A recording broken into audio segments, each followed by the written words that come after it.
Hi everyone, it's Michelle, and today I'm going to do something a little bit different. I'm not sure how it's going to go, but I thought I would share with you some excerpts from a lovely book that I found really encouraging on my art journey. So I'm just going to change the view down to the book. So the book is called On Becoming an Artist, and it's by Ellen J. Langer. She also wrote a book called Mindfulness. And the quote at the bottom by Howard Gardner, who is the author of Creating Minds, he says, "This is an artful blend of psychological research and personal reflection that illuminates human creativity." So, on the back, it says, On Becoming an Artist is loaded with good news, backed by her landmark scientific work on mindfulness and artistic nature. Best-selling author and Harvard psychologist Ellen J. Langer shows us that creativity is not a rare gift that only some special few are born with, but rather an integral part of everyone's makeup. All of us can express our creative impulses authentically and uniquely, and in the process, enrich our lives. Why then do so many of us merely dream of someday painting or someday writing or someday making music? Dr. Langer offers myriad insights, describes dozens of fascinating experiments that were designed to study mindfulness and its relation to human creativity, and she shares the profound implications of the results for our well-being, health, and happiness. With the skill of a gifted logician, Langer demonstrates exactly how we undervalue ourselves and undermine our creativity. This high-spirited, challenging book sparkles with wit and intelligence. It inspires us with an infectious enthusiasm for our creations, our world, and ourselves. So, that in itself is hugely motivating, I think. So, on becoming an artist, reinventing yourself through mindful creativity. And I think when I first started my YouTube channel, I very much wanted it to be mindful art. I only started my artistic journey in 2018, and it was very much uh, tentatively. I'd been told you're no good at art. Don't bother doing anything artistic when you move up to, your high school. Um, it's you're not made for that, Michelle. And I believed that, even though my father, who was left-handed and was very creative in the work that he did. And, we quite often would ask him to draw a cartoon character for us, which he just did. He didn't even have to look at a picture, he just did it out of the top of his head. And it would be Donald Duck or Mickey Mouse or whoever it was that we were asking for. So, there was always that element that my father was actually terribly creative, really. Um, so yeah, that just got lost though on me, and the words "Don't bother, Michelle" stuck with me, I guess.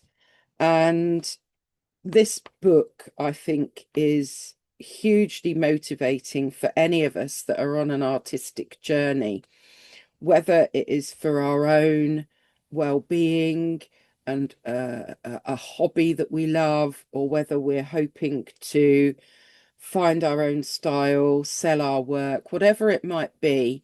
I think, we can all find that artistic creativity. And there was a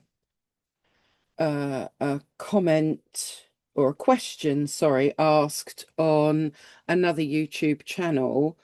Do you think you need to have talent to be an artist?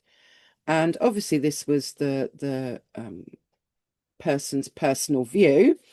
Um, but they said, uh, yes, I think, we can all practice, but only some people have the talent. And I felt quite sad at hearing that as a response to the question, because I think then that says, actually, you know, it's not worth you trying if you don't already have some kind of talent. And I think we build up our talent. And perhaps those that seem to have an inbuilt talent actually, from when they were very small, did have opportunities to practice drawing and painting and making things and etc. Whereas I grew up in a home where those materials weren't available to me. And even if they were, um, it would be too messy. You might accidentally draw on the tablecloth, or, the yeah, do something on the walls or make a mess in some way.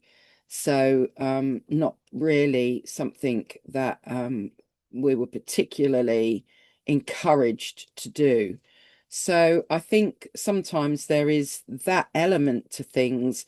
And, when we grow up and we're given all those opportunities and we get praise and recognition for trying to make something, draw something, paint something, it keeps building our self-esteem and our confidence in our ability to do that thing.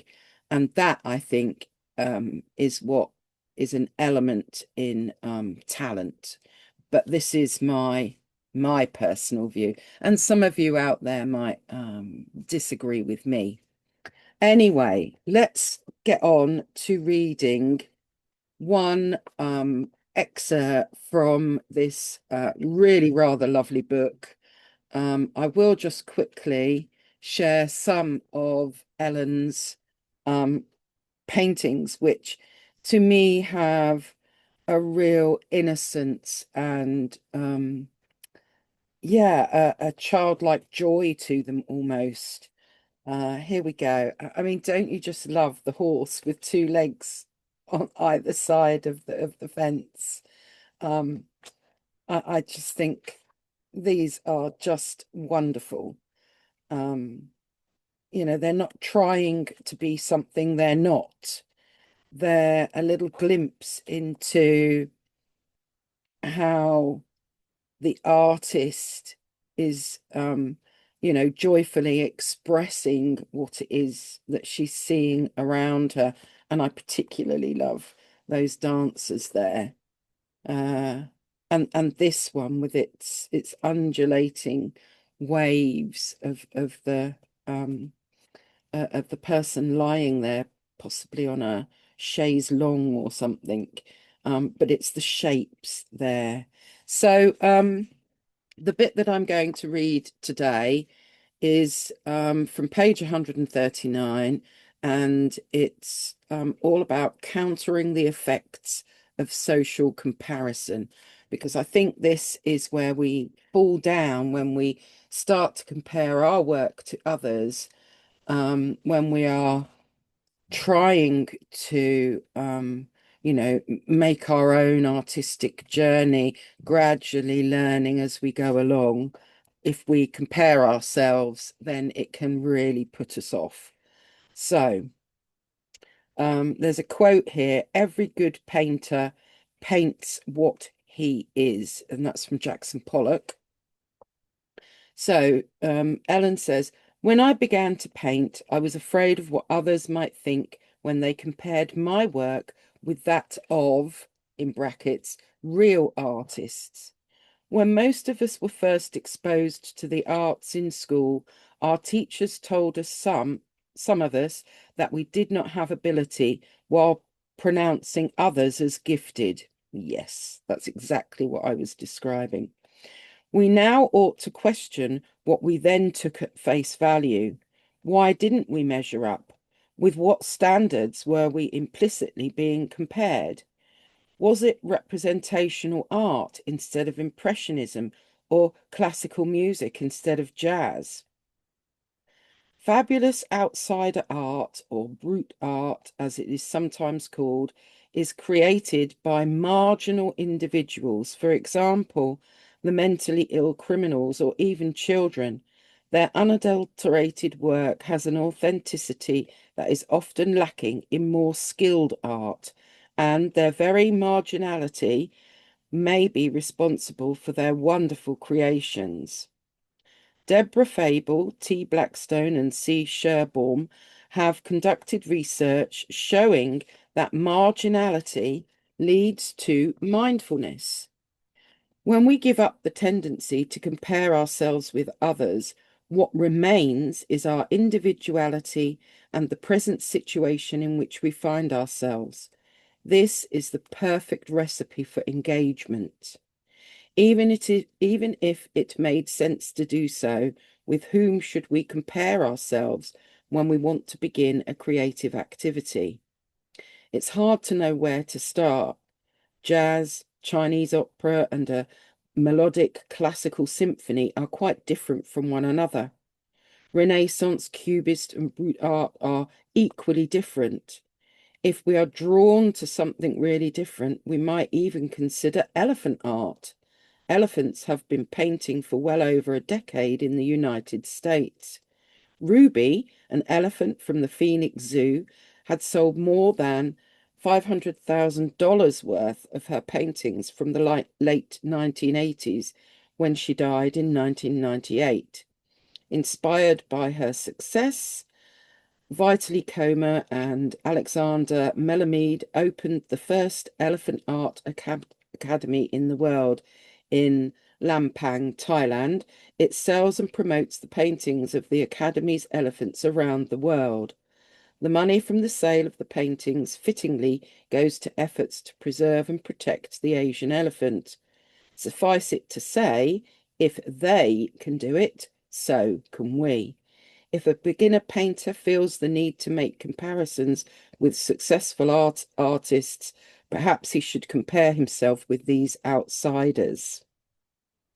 So I think there's a really good message there, because, what is it that we're comparing ourselves to? Where is the message coming from that one piece of art is better than another? And there will always be those people that are your people or my people that will appreciate the art that we're doing. No piece of art is loved by everyone in the world.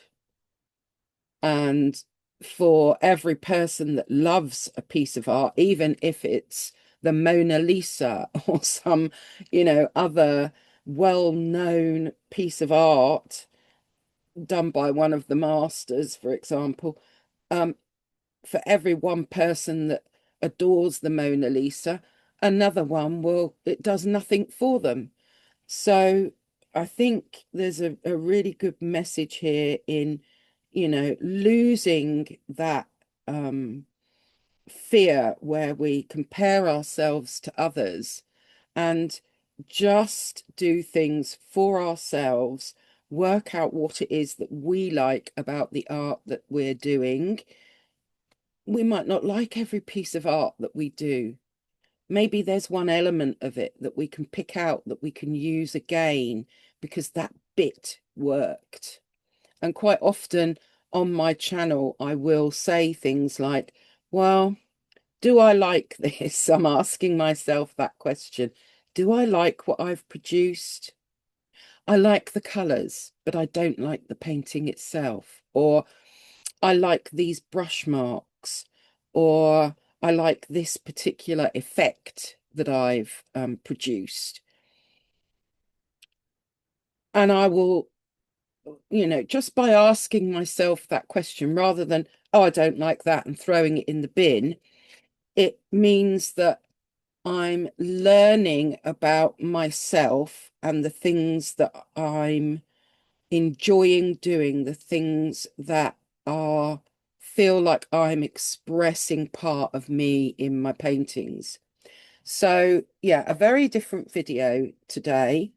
And I think every now and again, I'm going to be pulling out other areas of this book, um, just as little reminders to myself, and in the hope that maybe they give a message to you that is helpful.